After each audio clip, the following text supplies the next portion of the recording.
La importancia del agua en sangre, por Flores Medina María Cristina, Jiménez Granados Pablo, Ontiveros Padilla Cintia. Para poder hablar de la importancia del agua en sangre, es importante que entendamos qué es el agua, cómo se conforma, qué propiedades tiene y dónde la podemos encontrar, tanto en el medio externo como en el medio interno. La palabra agua es proveniente del latín aqua, y esta es una sustancia formada por dos átomos de hidrógeno y uno de oxígeno, unidos mediante un enlace covalente, formando la molécula de H2O. Por supuesto que presenta características físicas y químicas, que la hacen única. Por ejemplo, se comporta como dipolo, es decir, que su átomo de oxígeno tiene una carga negativa y sus dos átomos de hidrógeno una carga positiva. Entonces, cada átomo de hidrógeno estará compartiendo un par electrónico con el átomo de oxígeno central, mediante un enlace covalente, donde la geometría de la molécula describirá un tetraedro, con un ángulo de enlace HOH, el cual consta de 104.5 grados. Esto es, sabiendo que la distribución de las cargas y la geometría de la molécula posibilitan la gran interacción entre una molécula y sus vecinas. Cohesión es al generar puentes de hidrógeno que mantienen unidas las moléculas de agua. Esto es gracias a las interacciones débiles que establecen sus mismos átomos con otras moléculas de agua, donde cada átomo de oxígeno forma casi un tetraedro con 4 átomos de hidrógeno, 2 unidos por enlaces covalentes y 2 por puentes de hidrógeno. Esto será vital para la formación del estado líquido del agua y disolver muchas moléculas biológicas en este medio. Para que se lleve a cabo la formación y ruptura de los puentes de hidrógeno, debe ser a temperatura fisiológica de 37 grados. Punto de fusión. Aquí varias moléculas de agua tienen suficiente energía cinética para liberarse de los puentes de hidrógeno. Como resultado, hay más moléculas por unidad de volumen en el agua líquida que en el hielo. Entonces, a mayor calentamiento, más moléculas de agua se liberan de los puentes de hidrógeno. Sin embargo, en el estado líquido, las moléculas están unidas a puentes de hidrógeno, solo que con un tiempo de vida entre 1 y 20 picosegundos. Disociación. Existen dos. Está la habitual, que es la del ion hidrón y el ion hidroxilo, y la menos habitual, en la formación de dos especies iónicas denominadas ion hidronio e ion hidroxilo.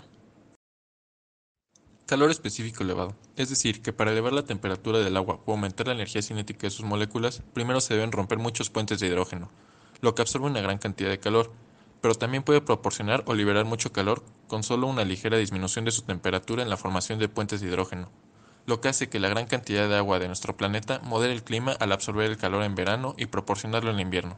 A nivel corporal, el agua funciona de la misma manera, al regular nuestra temperatura. Solubilidad.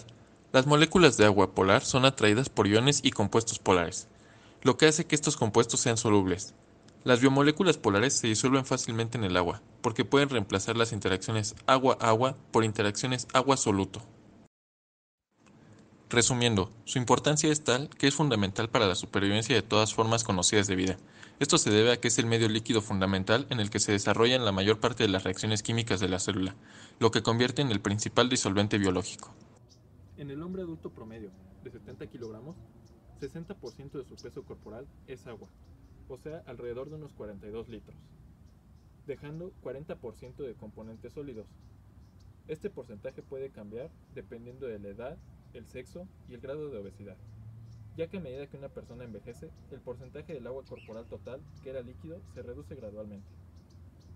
De ese 60% del líquido corporal total, va a estar distribuido en dos compartimentos: intracelularmente, un 40%, donde el citoplasma es 70% de agua, y extracelularmente, que es 20%, que a su vez se va a dividir en el líquido intersticial, conformando el 15%, y en el intravascular, conformando el 5%. Existe otro pequeño compartimento de líquido que se denomina líquido transcelular.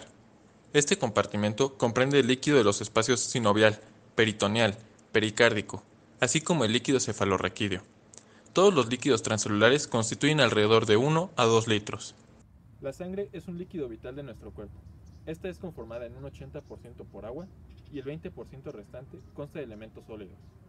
La sangre está dividida en 4 elementos principales: eritrocitos, plaquetas, leucocitos y plasma.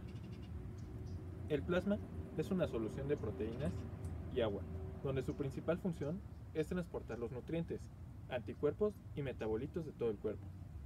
Este constituye más o menos un 55% del volumen de sangre. Está compuesto en un 91% por agua. Y disuelta aquí están las proteínas, como la albúmina, que tiene como función principal conservar la porción osmótica. El plasma, junto con el líquido intersticial, componen el líquido extracelular. El agua, electrolitos, glucosa y otros compuestos nitrogenados pueden atravesar fácilmente los poros de las membranas de los capilares. Esto es para que las moléculas de agua y sustancias se difundan de manera libre, permitiendo la homeostasis entre el plasma y el líquido intersticial. Para que el cuerpo humano funcione correctamente, se requiere que las células del organismo se encuentren en una concentración de solutos y disolventes adecuada, tanto en el exterior como en el interior. Y esta cantidad de agua va a depender de la ingesta diaria, de las cantidades de excreción y de las pérdidas insensibles. Uno de los órganos más importantes que nos ayudará a mantener niveles adecuados de líquido en nuestro cuerpo son los riñones. Los riñones minimizan la pérdida de líquido durante deficiencias de agua por medio del sistema de retroalimentación osmorreceptor ADH. De igual forma, este sistema nos ayudará a aumentar la pérdida de agua en caso de que exista una hiperhidratación, para así mantener niveles óptimos de agua en el organismo. La ingestión de líquido está regulada por el mecanismo de la sed, que junto con el mecanismo osmorreceptor ADH mantendrá un control preciso de la osmolaridad y de la concentración de sodio en el líquido extracelular. Este sistema se encargará y mantendrá control de la concentración de sodio y osmolaridad del líquido extracelular. Cuando la osmolaridad aumenta por encima de lo normal por una deficiencia de agua, el sistema operará de la siguiente manera. 1. Un aumento de la osmolaridad del líquido extracelular hace que se retraigan unas células nerviosas especiales llamadas células osmorreceptoras, localizadas en la región anterior del hipotálamo, cerca de los núcleos supraópticos. 2. La retracción de las células osmorreceptoras desencadena su activación y el envío de señales nerviosas a otras células nerviosas, presentes en los núcleos supraópticos, que después transmiten señales a través del tallo de la hipófisis hasta el lóbulo posterior de la hipófisis. 3. Estos potenciales de acción conducidos al lóbulo posterior de la hipófisis estimulan la liberación de ADH, que está almacenada en gránulos secretores en las terminaciones nerviosas. 4. La ADH entra en el torrente sanguíneo y es transportada a los riñones, donde aumenta la permeabilidad al agua en la parte final de los túbulos distales, los túbulos colectores corticales y los conductos colectores medulares. 5. La mayor permeabilidad al agua en la parte distal de la nefrona aumenta la reabsorción de agua y provoca la excreción de un volumen pequeño en la orina. De este modo se conserva el agua en el organismo mientras el sodio y otros solutos continúan excretándose en la orina. Esto diluye los solutos en el líquido extracelular, lo que corrige el líquido extracelular excesivo en sales. Se produce la secuencia opuesta de acontecimientos cuando el líquido extracelular se diluye demasiado. En el caso de una ingestión excesiva de agua y una reducción de la osmolaridad del líquido extracelular, se formará menos ADH, dando esto el efecto opuesto en los túbulos renales, reduciendo así su permeabilidad al agua. Se reabsorberá menos agua y de esta forma habrá una mayor cantidad de orina diluida, disminuyendo la cantidad de agua en el cuerpo y regresando los niveles a un estado óptimo. Para concluir, hay que recordar que el medio más importante por el cual se transfieren sustancias entre plasma y el líquido intersticial es la difusión a través de la membrana capilar.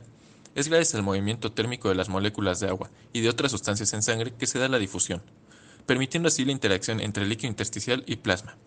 Es por esto que es importante saber las propiedades y características de la misma. También es de gran importancia en los riñones, ya que gracias a la hormona antidiurética se controla la concentración de orina y así se excreta el exceso de agua, haciendo la orina más diluida o más concentrada, según lo que se requiera.